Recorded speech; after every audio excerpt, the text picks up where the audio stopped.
Welcome to the Startup Grind.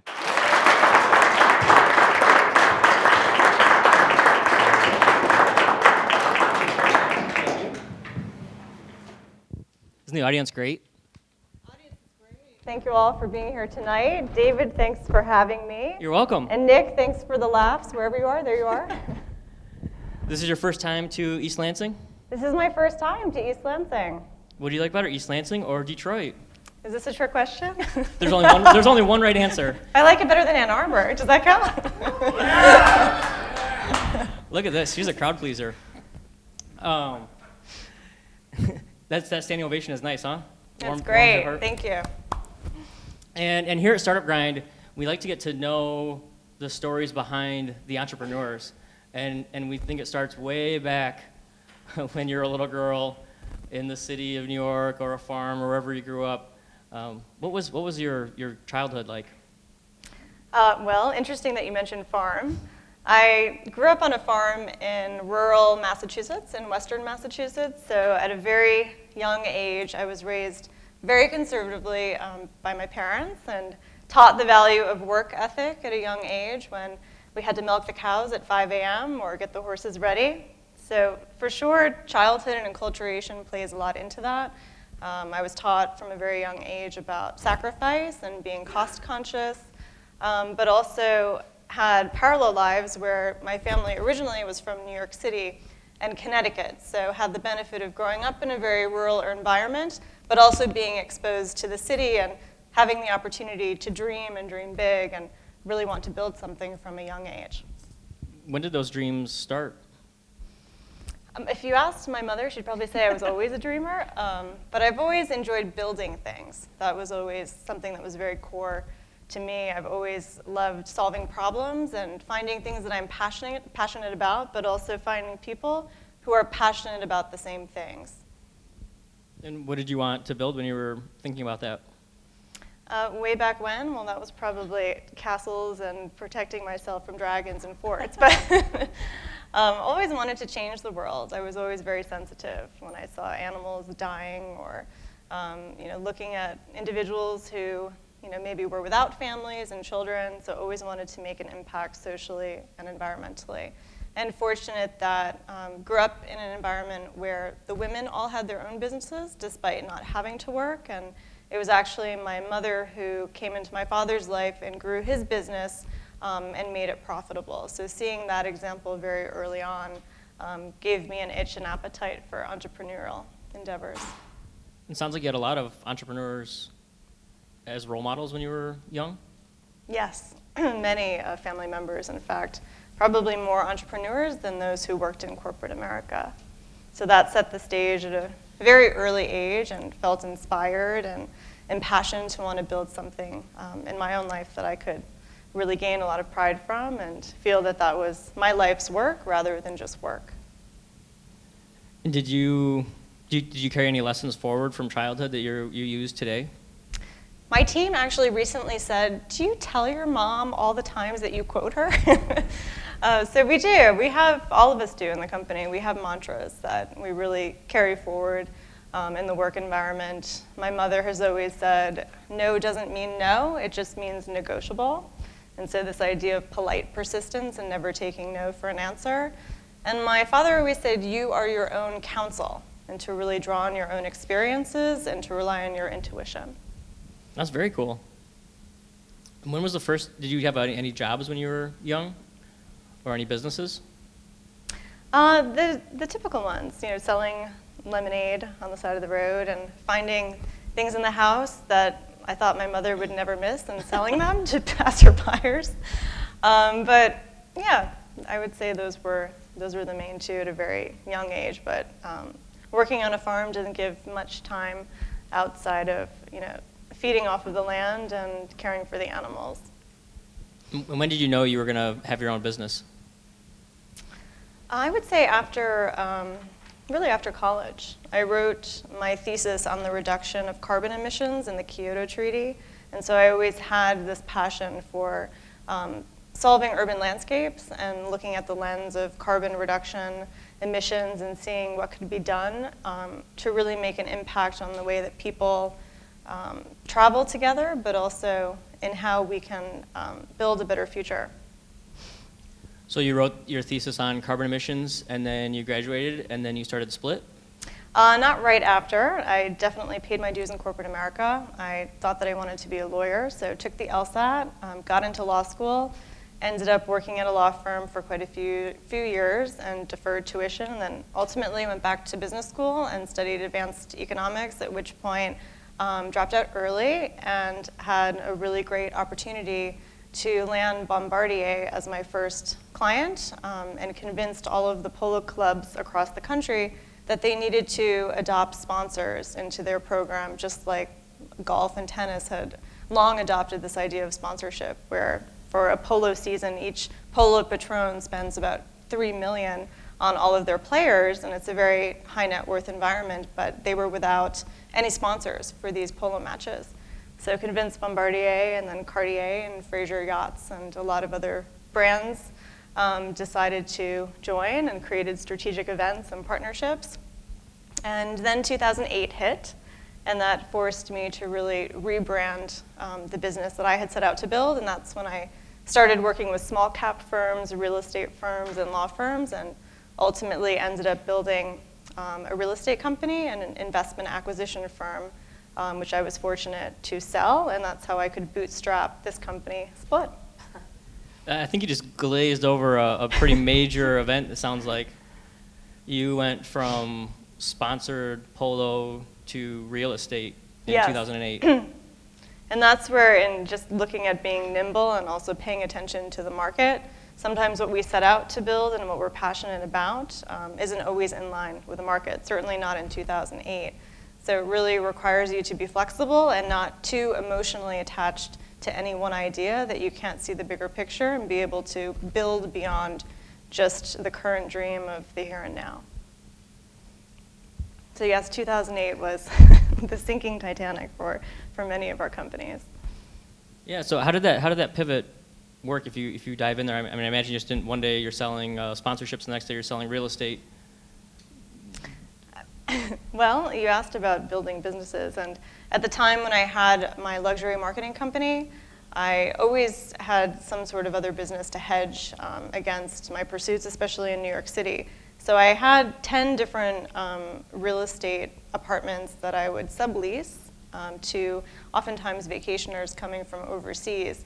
And so it was the margin on what I would lease these apartments for and what I would sublease them for that enabled me to keep my business afloat. And so when 2008 hit and I really had to pull, brands pulled out of external marketing dollars, and therefore I needed to really regenerate the business, is when I decided to look at my real estate portfolio and how I could grow that into a bigger business. So at the time, I met the founders of Airbnb. They were in New York City, decided to do some consulting work for them, and was one of the first hosts of Airbnb. And unfortunately, I had double booked one of my apartments, and there was this nice German couple coming in for their honeymoon, and reached out to the Airbnb network asking if anyone had a comparable apartment to the one that I was renting, and ended up meeting an Israeli guy who was my age at the time, also had his own portfolio of rental apartments. And we sat down for coffee, and he said, "I want you to help me grow a business." And I said, "Well, that's great for 6 months until the economy turns around, sure." And 6 months turned into 6 years. So that's how the pivot happened. That's awesome. And then you sold that business a few years later, you said? We did. We were cash flow positive in 6 months. We relied on our own resources, and then built it into a multi-million-dollar company, sold my shares, and it's still a multi-million-dollar company and thriving. Was that a difficult decision for you to decide to sell? It wasn't. It was hard letting go of my baby. At the time, it really was something that we grew and stayed up until 3 in the morning and woke up at 6 in the morning, and I could do that in my 20s. But it was time. I had grown it to the point that I thought that I really could, and it was on cruise control, and the challenge was over at that time. And so that's when I decided to focus on larger deals and started traveling the world and engaged in investment acquisition deals and essentially scouting commercial opportunities and investments for overseas clients. So that was the last venture. and was able to sell those shares to. And so here we are with Split ride sharing. It's a bit of another pivot, but something that I had always looked at doing, and my investors and advisors said the time is really now. Ride sharing is a market that's really heating up, and that was about a year and a half ago. And so I knew that in closing one door, and a greater opportunity would open, and it did. How did you get the idea for Split? I was consulting for a client in Los Angeles, and there was a hotel that had become my home for about 2 months, and every day I would be looking to take the hotel car downtown to the office, and one day that hotel car was overbooked, and I knew if I took a Lyft or Uber, I'd be late, and I happened to be standing next to 2 guys. They looked at me, they said, "Where are you heading?" I said, "Oh, I'm heading downtown. Where are you heading?" And so it was really out of that one shared ride that Split was born, and I realized that at that time, and even today, there wasn't a way to share a ride and be able to choose who that person is that's driving. And you have a co-founder? I do. I have 2 co-founders. At the time when I decided that Split really needed to be born, I hired a consultant who had a lot more experience in technology than I had. This was a completely different domain, one that I didn't have a lot of prior experience in, and I knew that I needed to bring someone on board who could really help me navigate this new world. And so we were tirelessly looking for a good tech team. It was really hard. We found some who really bought into the dream, but wanted too much equity, or some who really wanted to get paid a lot, or others who we just didn't feel were the right fit. And so I decided to take a few days and went to a bachelorette party for a best friend of mine in Austin, Texas. And of course, I was the one who was ostracized from the group, and the not so fun one, because I needed my own room and I didn't want to share with a suite of 20 other girls. So I got my own room. They decided that I needed to come out and play. So when I was outside of my room, they had opened the door and left champagne for me. And when I went back into my room, I also found that there was a guy underneath my bed.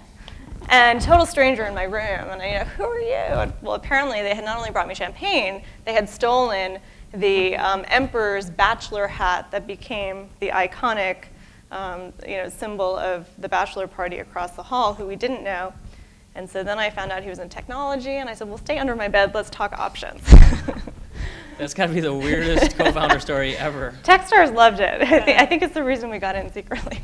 And then he brought his best friend from high school, who is our CTO. So I really was fortunate that I was able to find someone who promised everything he delivered upon, came to New York City, met the team, brought his best friend in, and both had and run successful businesses and also had exits. That's very cool. So maybe I got a little bit ahead of myself. If we back up to you're in the ride and you're thinking, I'm going to start Split. How big did you think Split was going to be when you decided, I'm going to do this? We didn't know. We didn't know where it could go, but we knew that it had the capabilities to really change the way people meet and move worldwide. And so if you look at the world as a whole, we knew that people who were sharing Lyft and Uber and also taxis could benefit from our platform.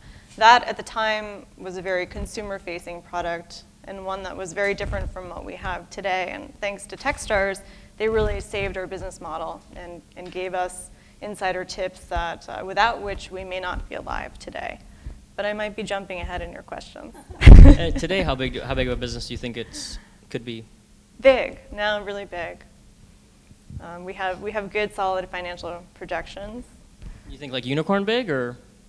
I don't know unicorn big. We're not striving to be unicorn big. If it happens and it gets to be that big, great. But we're looking for at least a 10x return for our investors.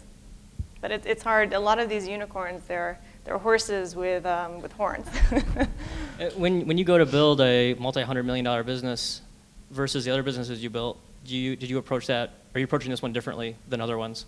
Like if you were going to build a $5 million business, would you approach it differently than a multi-$100-million business? No. We really believe that culture is everything. We attribute that to the success. We have a really strong team. Everyone who meets us comments on that, which is something that I'm really proud of. And we sacrifice talent for culture fit. It's very important. We recognize that one bad apple can really spoil the bunch. So for us, it's about finding people who can really fit into our family, and about empowering people. And in turn, we find that the work ethic is there. People can learn anything, but to have those values in place is something that you can't teach people. That's interesting. And at some point you decided to apply for an accelerator? We did. It was actually the same consultant who helped me browse through many different tech options. One day came into the office and had a smirk on his face, and one of our other co-founders at the time was also in the office. And they said, well, how do you feel about relocating to Detroit? And I thought they were joking. But then they mentioned that Techstars Mobility was launching its inaugural class in Detroit in 2015, and saw that it was a really big opportunity. I'd heard about Techstars. I didn't know much about Techstars at the time. But certainly I've always believed in mentorship, and I appreciated that of all the accelerators, Techstars is really known for its network. And they really believe in activating that network and giving as many resources as they can to entrepreneurs. So we decided to give it a go and applied for Techstars and made it to the final 20 and then the final 10. And it was really the managing director, Ted Serbinski, who saw our vision from day one and really believed in our team, and ultimately who predicted and forecasted that we would pivot. So we owe a lot to him. What was the before and after the pivot? Before, it was really consumer facing. We had this idea to be a social layer on top of every other ride sharing platform that existed. And then we got into Techstars and had a lot of different mentors who offered their opinions, distilled a lot of messages, met with corporations, met with thought leaders. And when we came back as a team, realized that, especially in the Midwest and in Michigan, that there was a bigger opportunity than we had ever even realized before relocating here. And that is to address those underserved communities that don't have access to public transportation, and to really address the commuter. And so there are 128 million commuters worldwide, and our company is focused on those commuters who are commuting into work every day in what we call thin cities that don't have great access to public transit. When you applied to Techstars, were you thinking about other accelerators? We were looking at different accelerators. We realized that we would only go to an accelerator if we got into one of the top 5, and so we applied to the top 5, and luckily Techstars gave us an answer before hearing from some of the others, and that was our first choice. But looked at Y Combinator, looked at 500 startups, but a lot of those startups require you to be larger and to have revenue coming in, and so you work on your product in a much more siloed environment, where we really wanted to be able to interface with the other founders and the other team members and also mentors. So that was what we were looking for and what worked well for our business. And at that time, how were you thinking about when was the right time to apply for an accelerator? Well, we thought it'd be really cool to be a part of the first class. And at the time, it fit really well with where we were. We had a minimal viable product that we had built. We had all the collateral. We had a revenue model, and really needed access to customers, and to go back and really look at our model further and be able to have the mentorship from leading advisors. And so ultimately, most of that got scrapped when we ended up pivoting. But we also were in 2 other accelerators. So we were a part of the Clean Tech Northeast competition. They provided some of the most award-winning mentors in clean tech. And then also, after Techstars ended, we were the chosen ones to be a part of Dr. Brophy's Financial Technology Commercialization Accelerator at University of Michigan. So here we inherited a team of 6 students, and they really investigated our business model and dissected everything that we were doing, and then had to pitch our business in front of their class. It was almost like an out-of-body experience, and enjoyed working with us so much that they decided to stay on, and ended up taking our idea and transforming it, and applied for the Hult Prize, the Clinton Global Initiative, and out of 25,000 companies, we're one of 50, and so the whole team's going to Shanghai in March. That's so cool. It's great. Michigan's been kind to us. Do you think everybody in the audience should apply for accelerators with their companies? Yes. Yes, especially if you're in more the early stages of the business. And even if you're in the later stages, it gives access to capital. And once you fundraise, you're always fundraising. And you mentioned that you're a little bit surprised about the move to Detroit. How do you feel about that now? Well, I told our managing director early on, I said, if the decision to let us in as one of the 10 companies is at all affected, by our willingness to stay in Detroit, because that was the whole thrust, create innovation in Detroit and have companies that will stay in Detroit, I let him know early on. I built the business in New York. My network's in New York. I'm heading back home to New York. And he actually predicted and said, you know what, I challenge you, Anya. I believe that you will be the one company that ends up staying in Detroit. And so we were. And then 2 others followed. So we're now one of 3. Why'd you want to stay in Michigan? I've never felt this level of community before. There's a lot of access in New York City. There's certainly access here in Michigan, but the willingness of people to really help us, from neighbors to the mayor's office to mentors to corporations to even our neighbors, is something that we had never experienced before. And so that was a real driving force behind our decision to move, is to continue to be supported in an environment that has really gone out of its way to make sure that we succeed. When you got the idea for Split and you knew you were going to build Split and you were looking for co-founders, did you ever think about doing it without having co-founders? No, never. I've always attributed the success of my business to having really, really strong partners. And you can't do it alone. And there's a reason investors don't like to invest in companies with solo founders.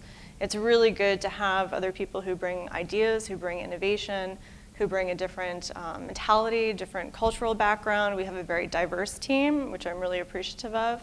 And it's not fun to do it alone. And you need to be held accountable. And our co-founders and I, we hold each other accountable. And it sounds like it was tough for you to find a co-founder. It was very hard. It was very hard to find. And so when you do find that co-founder, you grab a hold of them and you don't let them go. How did you know, or how should people be thinking about if they want a co-founder? How can they do that process effectively like you have? It's just being open to the possibilities. I think first and foremost, if you've ever worked with anyone, whether in school or in the work environment, if there are people you know and trust and already have a proven track record with, I would certainly look to those environments first. At the time, I didn't have anyone in those communities who I wanted to work with, and a lot of people had already been working on their own projects, so it's hard to convince people to give up on their dreams. But just to be open to the possibilities. I never thought I would find my co-founders at a bachelorette party that I almost didn't go to. So even if you're busy, be open to doing things even if you feel you can't make the time for it, because you never know where the next opportunity is. Like in my company, when I started it, it's got no money, it's got nothing. And then the good people who I've worked with, they have salaries that pay them a lot of money. Mm-hmm. How should we be thinking about getting not bad apples, getting these good people into the company? I think first and foremost, you have to understand what drives you, and you have to look at your sensibilities and really understand the values of the business as well as your own values, so that you're attracting the right people. And then when you do find the right people, assuming you do have some money coming in, it's really important to keep that money in the company and be as lean as possible. For instance, I live with my 2 co-founders. We share a townhouse outside of Detroit. Hopefully we'll have our own place soon. But for now, we keep a really lean machine, and that's important to keeping money in the company. So when you have a bachelorette party, you have your own room. But right, exactly. When you have a company, you're going to live with your... What we do to keep our companies running. And you said to put everything back in. How do people manage that when they see their friends going out on vacations and dinners and how do you put everything back in? You have to see the long-term goal. You have to be really in it to win it long-term, and you have to have co-founders who will fight alongside you. There's always doubt that will come into your mind, don't get me wrong, but you need to find the right partners. It's like marriage, really, and you need to make sure that everyone is in line with expectations, that core values are the same. Our work is really our life. So outside of our families, we're all deeply committed to our families. That's something that really is probably one of our top core values. But outside of our families, our life is our work. And we choose that. We make that choice and sacrifice willingly. And along the theme of putting everything back in, how do you know where to put that money that's coming in? How do you know where to put that into the business? There's 1,000 things you could spend it on. In technology, it's different, and that's what I've had to learn, that we really have to arm our developers with all of the resources that they need first. So we're fortunate we haven't spent any money on marketing or advertising or even on sales.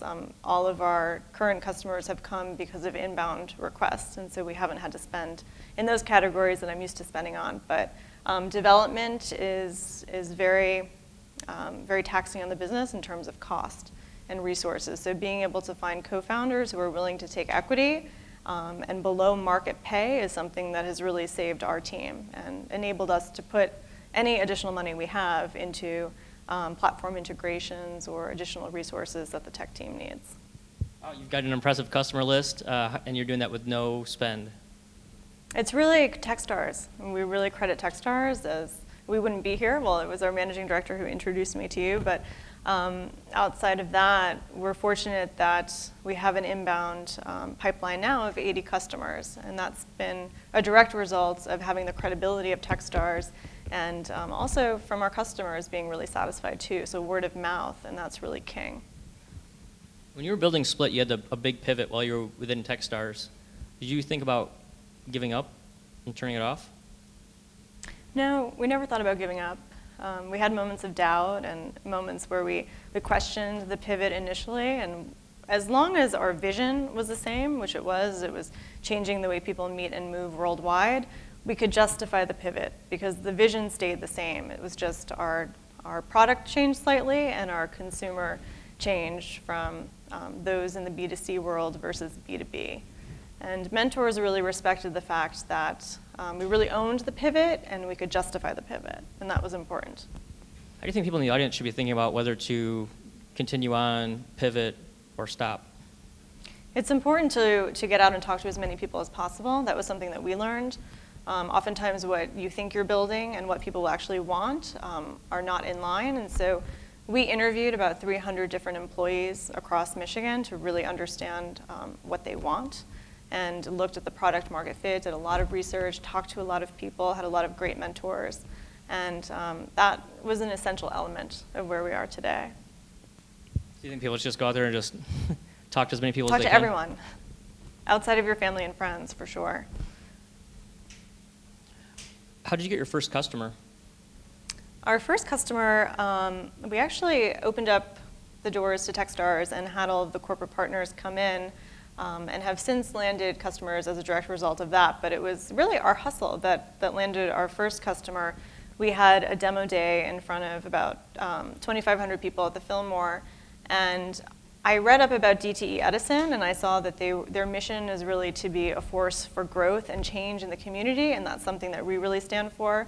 They're really passionate about sustainability and really creating environmental impact and collaboration among their community. And so we were fortunate to get an introduction from one of our mentors to the head of innovation at DTE. And not only did they intro me on demo day, but they became our first customer. Oh, very cool. Our first paying customer. It seems like mentors have been a big theme for you. They have been. They have been. How should people in the audience seek out mentors? Starting right now, turn to the person next to you, and you never know what industry they're in or how they could potentially help you.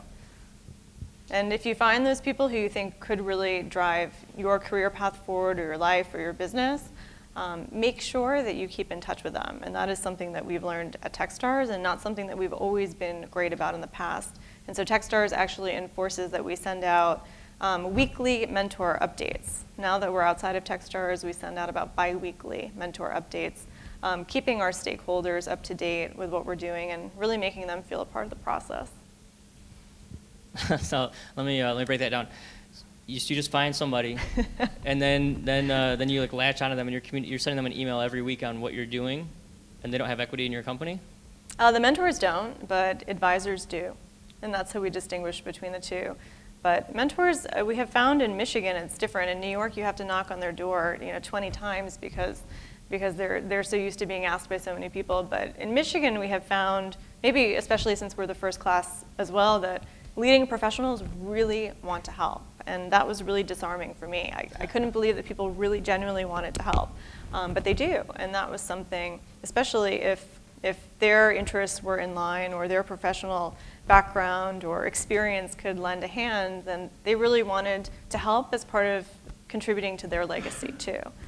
And so, yeah, we're really proud to have a lot of mentors. And being tenacious with the ones who might say no initially, not giving up. We had one mentor who said, no, I can't help you, I'm not interested in your business. And then slowly we started showing traction, started getting press, and he said, actually, I can help you. So telling those initial naysayers that eventually they will come to love you and your business. So after we meet these people and engage with them and then get them into our world, we're sending them the updates, how do we use them after that? We put our mentors to work. We're really known for that. We highlight how they've helped us too. It's really important to give recognition to the mentors. They love that. That's something that we just do innately, and we didn't realize that was something different from the other teams. But we give shout outs every week to the mentors who've really helped us. And so that really encourages the other ones who may not maybe have been as participatory in the past to reach out and say, how can I help you? And also putting asks in. We put very bold asks in the form of bullet points, asking for people to help us in particular ways that can move the needle for our business. What does a shout out look like on a very specific level? Well, you could be in our next mentor update, David. Shout out to David. Thanks so much for hosting Split at your Startup Grind event. Well, I guess I'm just trying to figure that out if it's like a Twitter thing or a Facebook thing, or it sounds like it's on the email. mentor update, yes, in the form of an email. And the shorter the better, because people's attention spans are not very long. Oh. So I guess I was just imagining the mentor update was like a one-to-one, but it sounds like it's a one-to-many. One-to-many, and they're BCC'd. Yes. Thank you.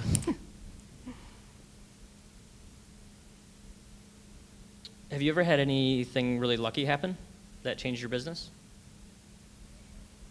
That was really, going back, it was Techstars. Really, we wouldn't be here without Techstars because that added an element of credibility to our business that otherwise we wouldn't have and maybe wouldn't be alive today. So we really do credit everything back. It activated a mentor list, as I said, that's a mile long, and also introduced us to our first employees, which are Venture for America Fellows. So that's the gift that keeps on giving. We're really fortunate to have a community of Venture for America Fellows who also believe in social impact and helping underserved communities such as Detroit. So if you hadn't done Techstars, what do you think the delta is on your business or life? I don't think we'd be alive today. I think that with the prior model, which we thought was a product market fit at the time, but later realized because the ride-sharing space is so saturated and because there are so many consumer-facing products from East Coast to West Coast, I don't think that we would have been able to carve a niche for ourselves. Wow, that's a big testament, huh? It is.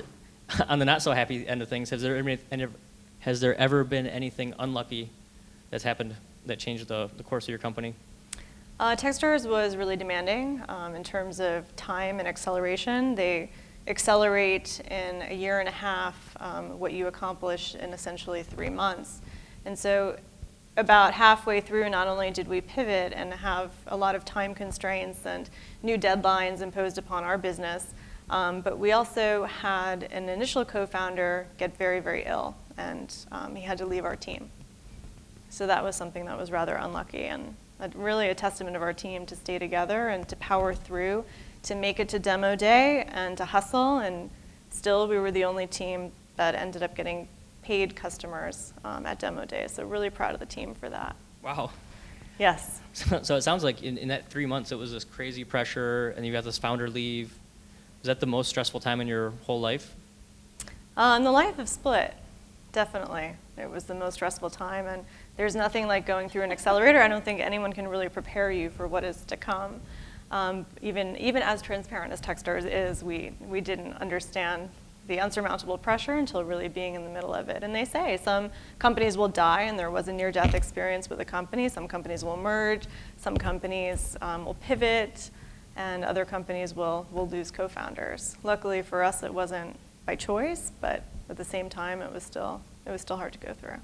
Why do the accelerators put that extreme pressure on the companies? Why not just say, like, oh, we'll do it in 6 months or 18 months and slow things down and make it more enjoyable? They want to see that you can really build a business and that you have what it takes to survive. And it's definitely a process of elimination and it's survival of the fittest, no doubt. So we're still here. Our pulse is still. It sounds like it's beating strong. It's beating strong. So when you're in that stressful time, how did you deal with all that stress? We really relied heavily on the team. We came together as a team and really wanted to learn how we could grow together. And with one less person on our team, we had to make decisions really quickly. And so it taught us that speed is critical, that you can't slow down for a moment.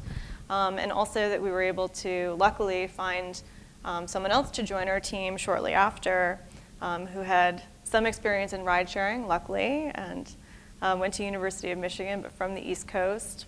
And so just being open to any newcomer who could come at that time and realizing that what you thought would be maybe wouldn't necessarily be the outcome. And so not being too attached to any one outcome. How do you think people in the audience should deal with stressful situations like that? What kind of advice do you have for them? Again, the team. Everything comes back to the team. You have to rely on your team, and you have to have a few trusted advisors who you can always rely on. We really activated our advisor list and brought them together in the same room and had monthly advisor meetings where everyone could come together and also offer their perspective on our business and offer us really tough love. And so it's good to have people who can hold your hand but also hold you accountable.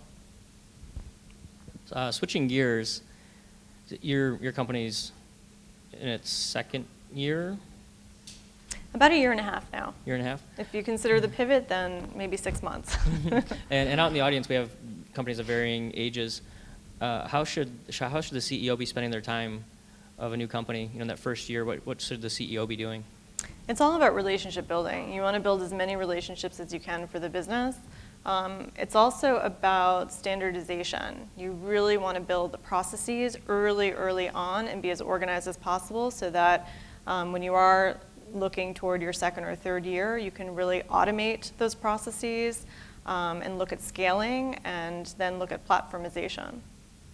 What kind of relationships should founders be building in year one?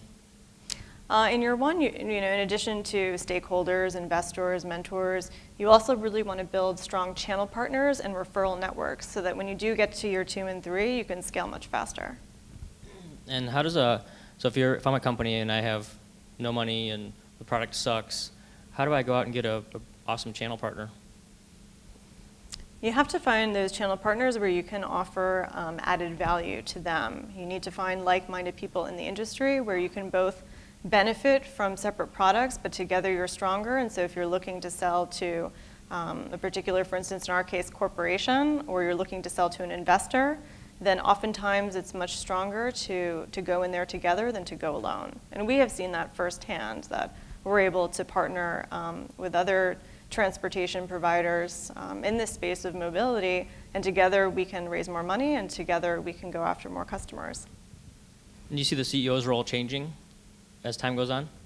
The CEO should be less involved in really managing the day-to-day. So hopefully by that point they'll have trusted managers who can really manage the day-to-day so that the CEO can focus on scaling the business. And now completely switching gears, going back to when you're in your co-founder search, I think equity is tough to figure out. Do you have any tips for people in the audience on once they find somebody that they need this person, how do they have that difficult discussion and have it be productive? It's hard. We saw a lot of other teams go through almost near-death experiences because of expectations not being in line around equity. I always find ask them. Ask your potential new co-founders what they think is fair. People will tell you what they want, and oftentimes it's even less than what you think they might want. But also, I believe, and not everyone believes this, that the person who is putting the most money into the business should have more equity. I've seen some teams run executive decision-making by committee. I don't think that works. I think ultimately you have to have one person who does have more equity and is the decision maker at the end of the day if you need that one decision to be reached and if it can't be reached as a group. And continuing with the equity, do you think it's important to offer those first employees equity in the company? Absolutely, absolutely. You want them to feel a part of the family, and what we've seen is they'll work 10 times harder and they stay late at night, even past when we leave sometimes, and they feel more part. They feel more part of it. They feel that they are on the same journey as you are, and they're building something, and they feel that it's their own. And certainly, as we don't consider our employees, we really look at them as co-founders in their own right, because they are building the business alongside us, and without them, we wouldn't be nearly at the speed and scale we are today. When you're building a business and you're thinking about all the equity that you're going to give away, do you have any rules of thumb on how people should think about how to allocate equity?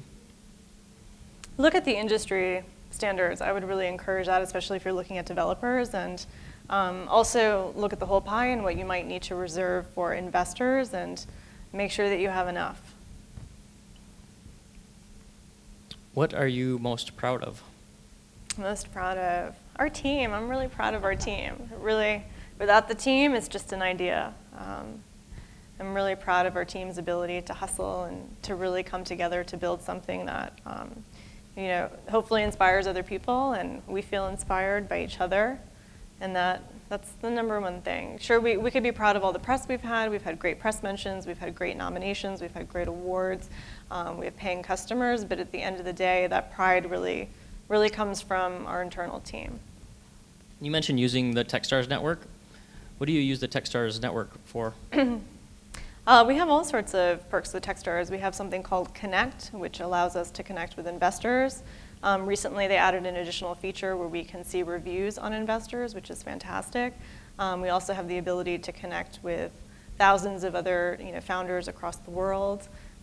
We use the Techstars name in just about every promotional material brochure that we have or pitch, and it opens doors in emails when we're sending cold emails out or asking for referrals. People are more apt to take us and our businesses seriously because of that badge of honor.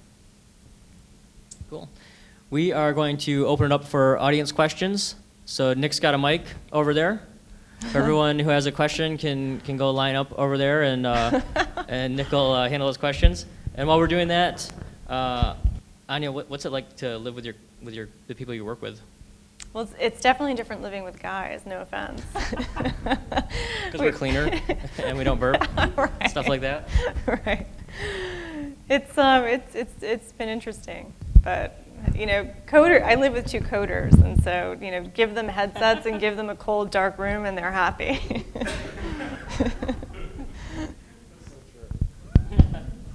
Okay. Hi, Anya. Todd Kroniak. I'd like to go back to the first question about East Lansing versus Detroit. I grew up in the Woodward Corridor, okay? And the best flight I'd ever taken in my life was a red-eye back from Phoenix to Detroit. So, yeah, I'll give you some cover with this crowd. But questions for Split. What's the next pivot? You're doing rideshare, but I'm seeing, opportunities in private commercial, private plane, load brokering, where people want some secrecy as to what's happening, some control. Where does this morph?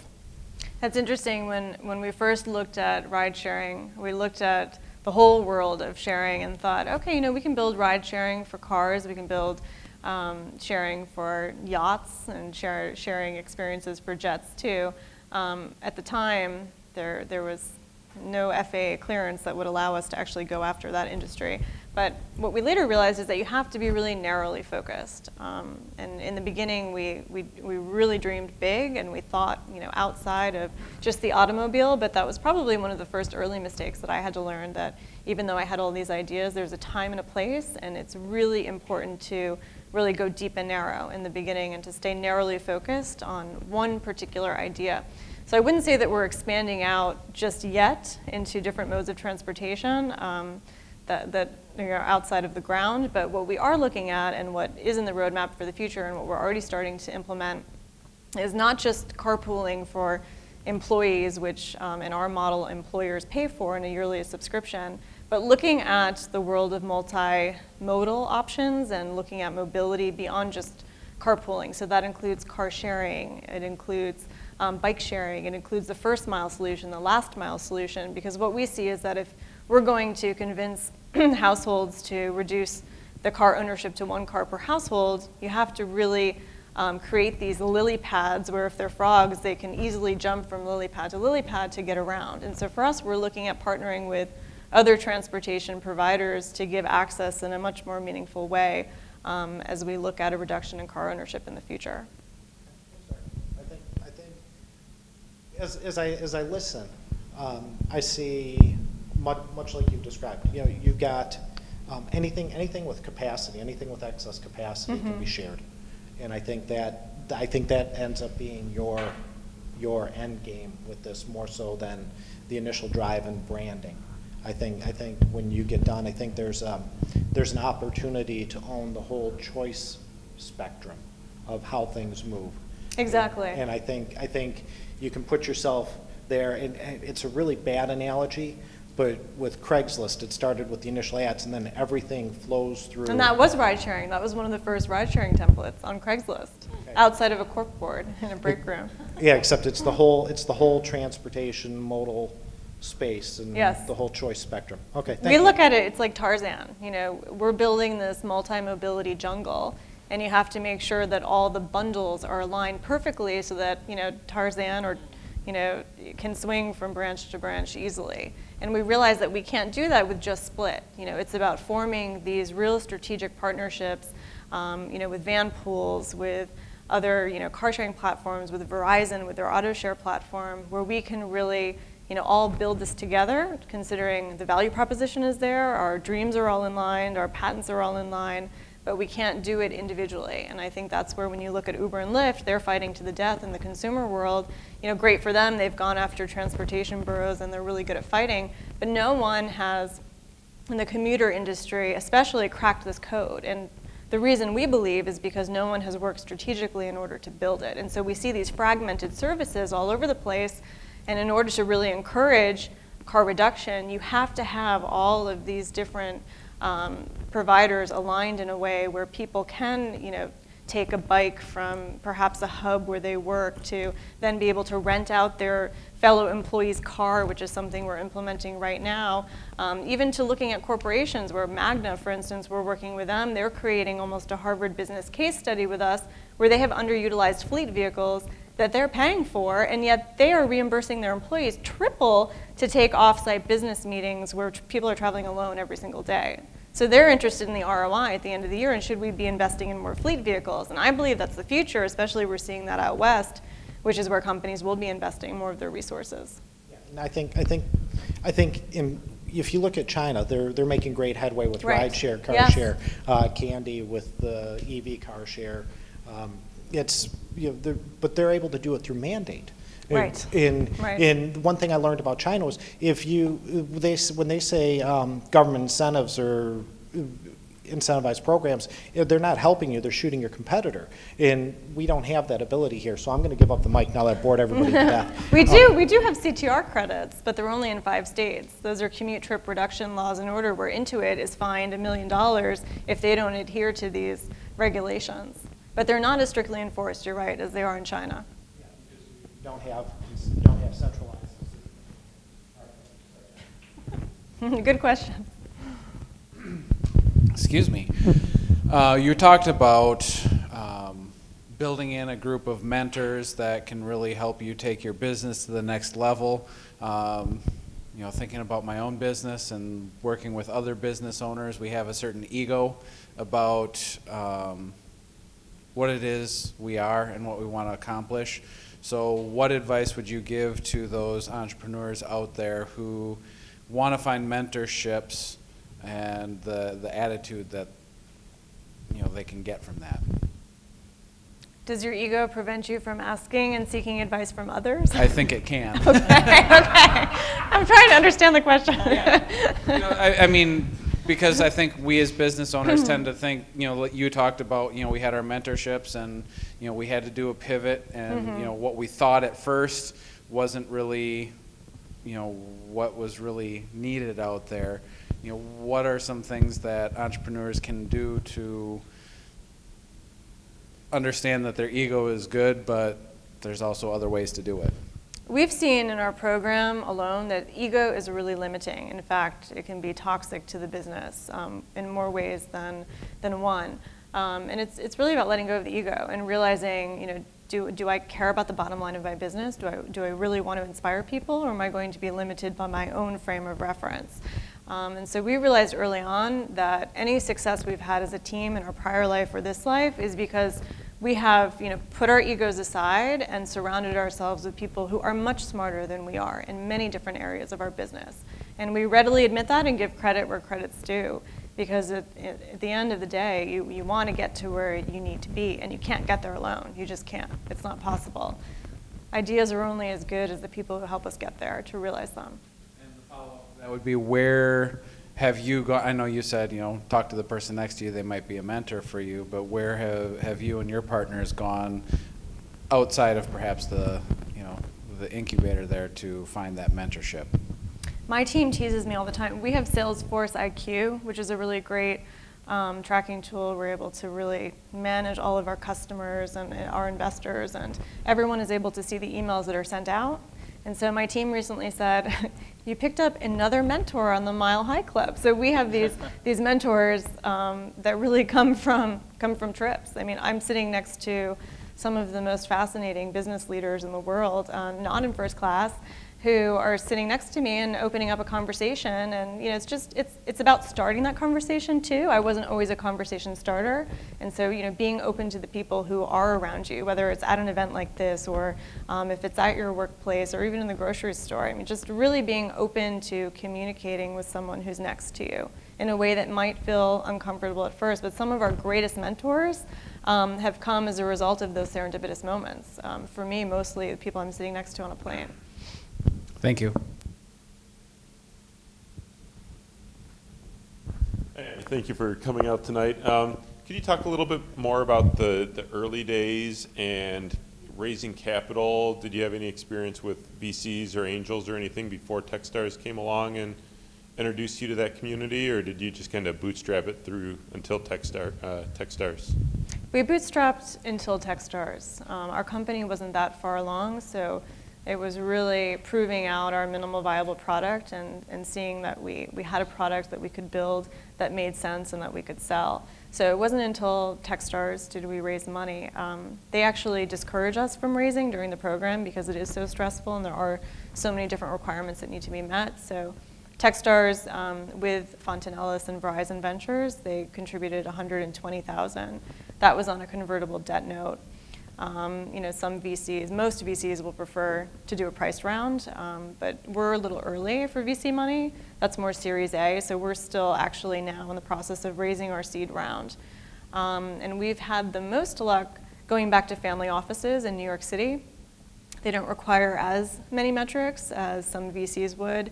And if they really like your team, they really like the product, they see that you have early traction, they're more apt to invest. And what I like about family offices is that you find that they're more willing to help you and to dream with you and to make introductions. And outside of that, angel groups too, although a lot of these sectors are pulling back money and they're putting money more into the current portfolios. So it's a new challenge for us, fundraising. I know the topic of being a woman in technology comes up a lot, but I'm proud that we are the second team out of 10 that actually raised the most out of Demo Day. So I don't know that I necessarily subscribe to that. It's really about putting yourself out there, meeting the right people, receiving as many warm intros as you can, and having a product market fit that blows the investor away. So we're still in the process, and that's why right now we're traveling. We're traveling all over the country to raise that money. One thing we didn't talk about is how are you competing with like Uber and Lyft, these big, huge giants in the space? We're not necessarily I mean, we're competitive, but what we have seen is that they haven't really gone after the commuter market as much. It's more a land grab for them and territory that they can conquer as quickly as possible. And the commuter market is a little bit more fragmented, so it's harder for them than to be in dense cities where there are many, many consumers who can use their product, which they rely on to build that density. Uber has started with building Uber Commute, but it's more fixed distances and fixed prices, and that's in San Francisco. We did have a talk with Uber. A lot of these companies have had discussions around merger and acquisition with us, even though we're young. We do have some interest right now, which is interesting. So we have learned firsthand that they haven't done a lot to really activate the commuter space, nor do they really have that in their roadmap. But it is in the back of our mind, which is why, as a team, we recognize speed is critical. Attaining as many customers in a short amount of time as possible is what will ultimately give us the advantage, and forming really good relationships with corporations. How do you think people in the audience should think about when they start their company and they don't have the resources of their competitors, how they compete? You have to build a really, really good value proposition for your product. You really have to build something that people will want, and typically you have to understand that there's a real pain factor that you're solving. If you're a nice to have but not a need to have, then you really need to go back and be honest with yourself and understand how you can take that product from nice to have to need to have. At least that's what we've seen. We've seen that some companies that aren't doing as well right now who graduated with us is because the pain factor is not as great. So you really need to identify the pain factor of what you're selling and why people would ultimately buy, and to give them that urgency to buy. I want to ask you one more question. What do you want to be remembered for? My ability to give back. That's really important.